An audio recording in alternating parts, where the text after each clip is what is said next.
This week, we're going to look at a simple but interactive tool that you can use in your classroom called a QR code. So, if you look at this paper, you see there are several codes down the side.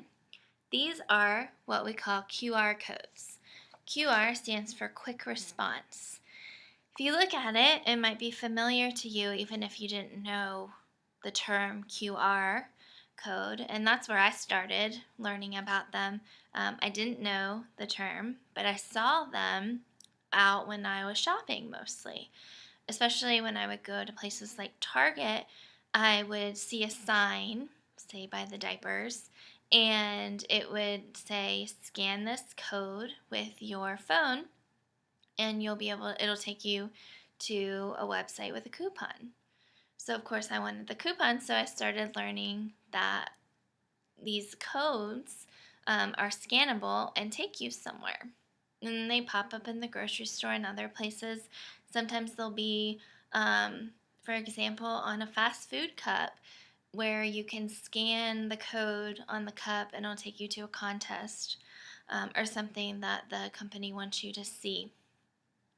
So you'll find them, you can look on food packaging, on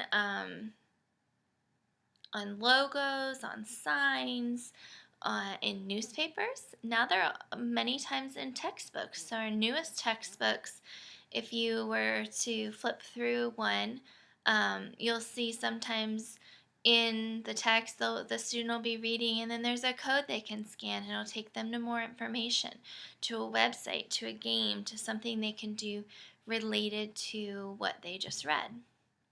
So this week I'm going to have two videos to show you. One being this one, and that'll be simply a short one, hopefully, of us just figuring out what a QR code is and how to scan one. And then I'm going to do an additional video where I show you how to make one. So the goal for the week is for us to be able to use QR codes in a way that would work in the class, the grade and content area we want to teach, and then also make them. So use them, find them, because we don't have to make everything from scratch. We can use codes that teachers have already made, but then also we should know how to make them on our own as well.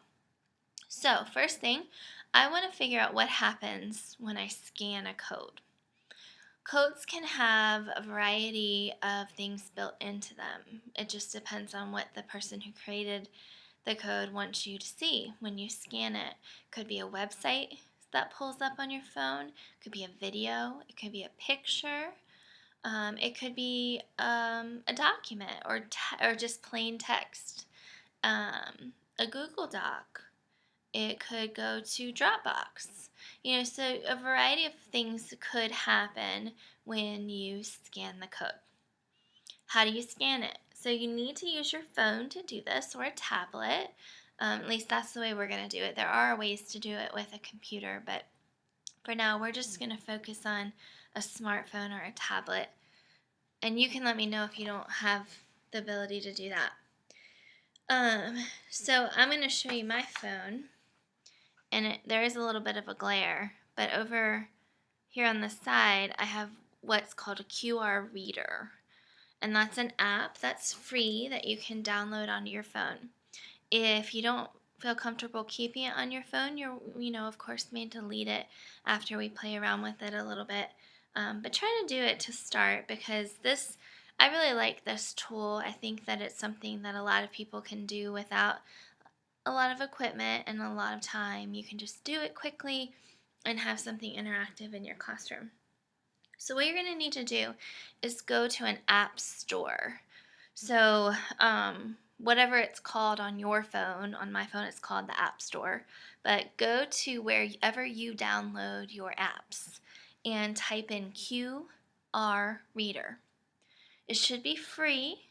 There are a variety of them, and you can choose any of them as long as they read codes. They don't need to make a code. We're going to do that using a website. But at least they need to be able to read a code, And again, they should be free. Don't pay for anything because they're free ones. You don't need to find one that makes you pay. So once you do that, you're going to open it up, and you'll see when I open mine, it's showing the background. I know there's a glare, but there's that blanket. So you can see that it is like a camera.